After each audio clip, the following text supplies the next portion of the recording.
சரி. ம் ம்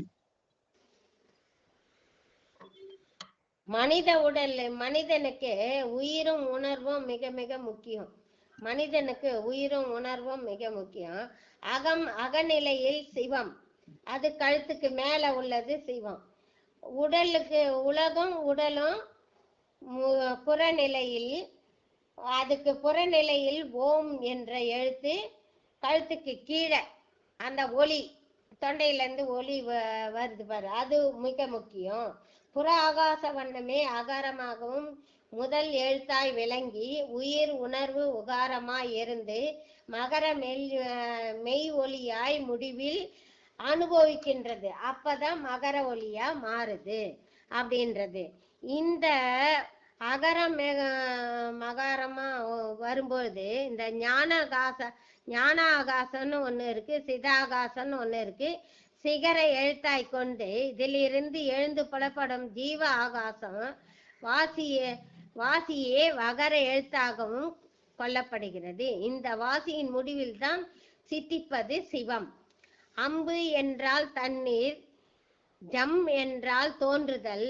தாமரை தண்ணீரில் தோற்றத்தில் அம்புஜம் என்று உண்டாயிற்று. தண்ணீரை குறிக்கும் பிற சொற்களோடு கூடியும் ஜலம், ஜல் ஜம், ஜல் ஜம், அம்புஜன் அதுல சொன்ன இல்லையா, அது மாதிரி இப்ப ஜல் ஜம், சரோஜம், வாரிஜம், வனஜம், இந்த ஜம்முன்னு வருது இல்லையா, அது முதலையெல்லாம் கொல்றதுக்கு தாமரையை சுட்டி காட்டுறதுக்கு வச்சுதான் அதை உருவாக்கினாங்களாம். அப்போ அம்பு என்றாலே அகாரம் உகாரம் அகாரம் இந்த மூன்றும் கலந்தது தான் ஓம் என்ற கடவுள் சொல்லு. இந்த ஓம் என்ற கடவுள் சொல்லை சார்பாக கொண்டு அதிலென்று தோன்றிய ஒளி நிலை தான் அம்புஜமாக உருவாகின்றது அப்படின்றது. அப்போ இந்த தேகேந்திரிய சுகம் என்பது விழிப்பு நிலையில் அனுபவிக்கப்படுவது. சாக்கர நிலையில் ஜீவ உணர்வில் கரணேந்திரிய வழியாக ஏற்படுவது. இது இன்பம். உயிரின் இன்ப உணர்வுக்கு ஆதாரம் ஆன்மநேயம். ஒருவன் உடற்பாடோடு கூடி வாழ்கின்ற பொழுது அனுபவிக்கின்ற சுகமெல்லாம் சுத்தமானதல்ல. சாக்கரத்தில் புற அனுபவமாய் விளங்கியும் சொப்பனத்தில் அக அனுபவமாக தோன்றியும் சுழுத்தில் அருகி அமைந்து கிடக்கின்றது. அதாவது ஒண்ணுமே தெரியாத மாதிரி இருக்கிறதும் ஓர் ஆன்மாவுக்கு சுழுத்தி நிலை முடிவு அல்ல, தேகேந்திரியத்துக்கு சுழுத்தி முடிவாகும்.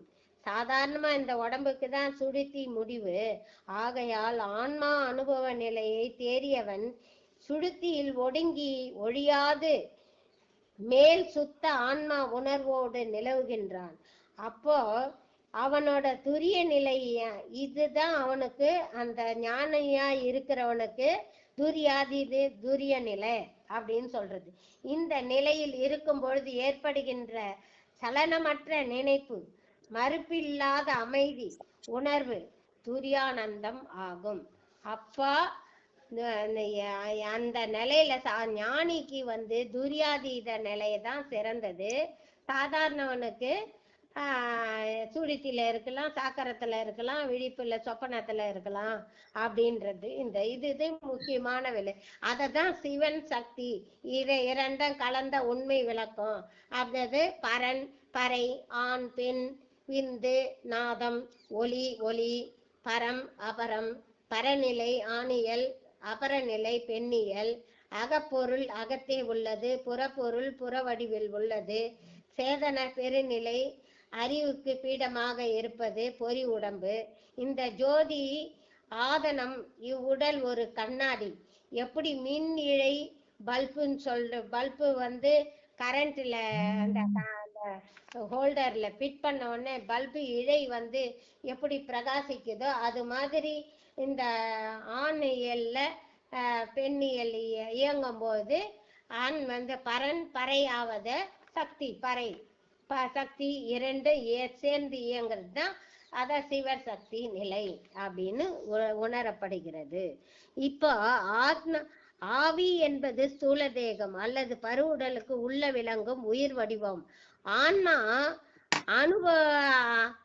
அணுவிலிருந்து உயிர் ஆற்றல் தோன்றி புறத்தை அடக்கியுள்ள கொள்ளும்போது அத புற உலகில அணு தோற்றம் அத வெளியாகும் பொழுது இடையுறும் போது அனுபவ ஊடக பொருளாக இருக்கின்றது. அந்த ஆவி வடிவம் சுருங்கவும் விரியவும் பெருஞ்செயல் சில புரியவும் தூள உடலுக்கு பெருகி நின்று புற உடல் நீக்கமறிய இறப்புக்கு பின் அவ்வடிவம் போன்ற அருவுருவமாகிய வெளியாகி உலகிற்கு கொண்டு வருவது. எப்படி மழை எப்படி ஆவி போய் மேல் இது இருள் சூழ்ந்து அந்த மேக நிலையை உருவாக்கி மழையா நீர் பொழிது, அது மாதிரி இந்த புற உடலுக்கு நீக்கமர இதுக்கு அப்புறமா புற உடல்ல இந்த ஆவியானது அந்த ஐக்கியமாகி அங்க போய் சேர்ந்துடணுமா,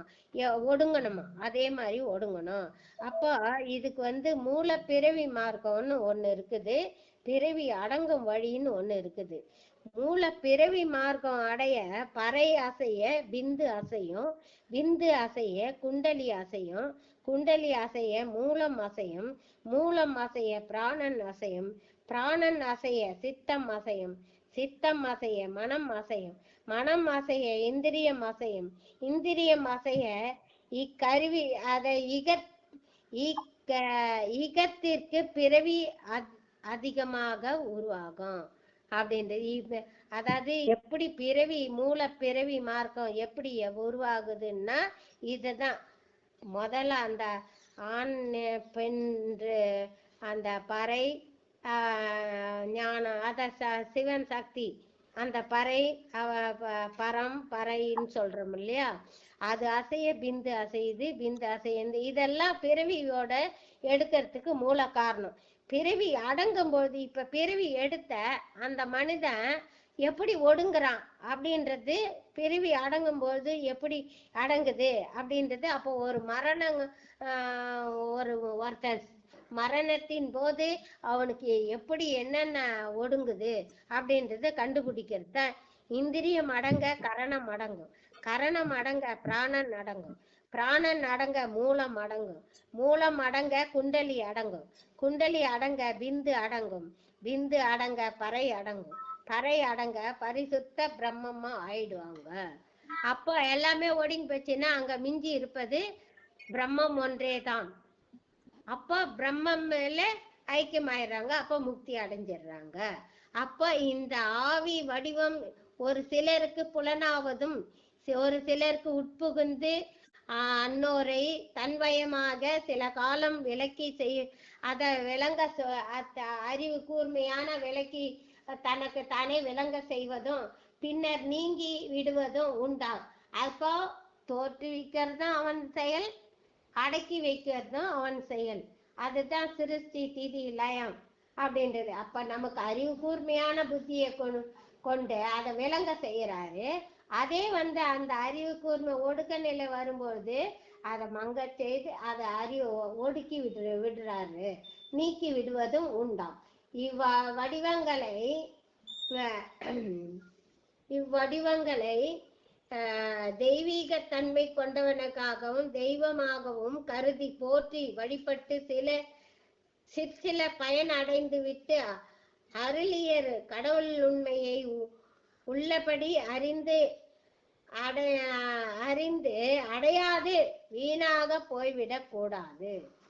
அப்ப நம்ம சாதனை செஞ்சு இந்த எப்படி ஒடுங்குது, எப்படி பறந்தது, எப்படி வருது அப்படின்றத உள்நுட்பத்தை தெரிஞ்சுக்கணும், செயல்பாட்டினை தெரிஞ்சுக்கணும்.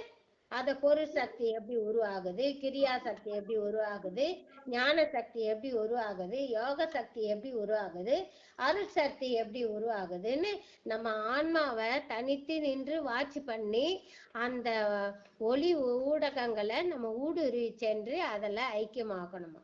அப்படி செஞ்சாதான் இந்த உனக்கு கடவுள் உண்மை புரியும், இல்லைன்னா புரியாது அப்படின்றது அர்த்தம்.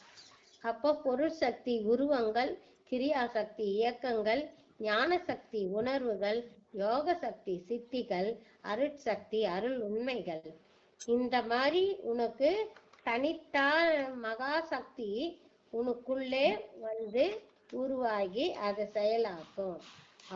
அப்ப அந்த மாதிரி நிலையில இருக்கும்போது தான் படிக மேடை, 1008 கமல இதழ், ஓங்கார பீடம், குண்டலினி வட்டம், ஜோதி ஸ்தம்பம், சுத்த நடனம், இவை அனைத்தும் உனக்கு இவரு வள்ளலார் சொன்னார் பார் 6ஆம் திருமுறையில.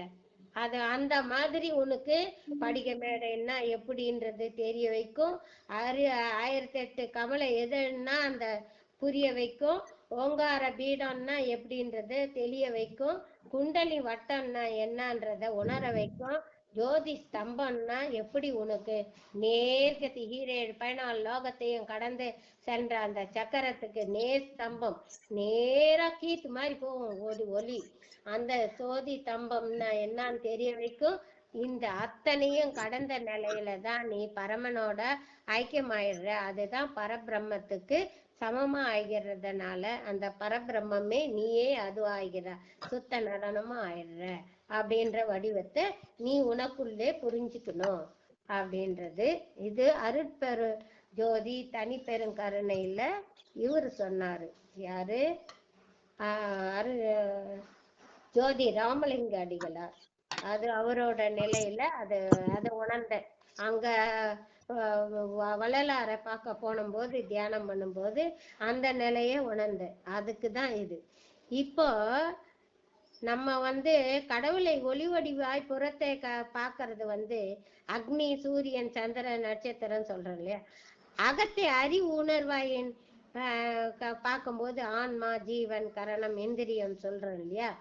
அது அப்போ புறநிலையில அக ஆற்றல் நிலை அருவாயும் புறநிலையில் உருவாயும் 2 விதமா பார்க்கலாம்.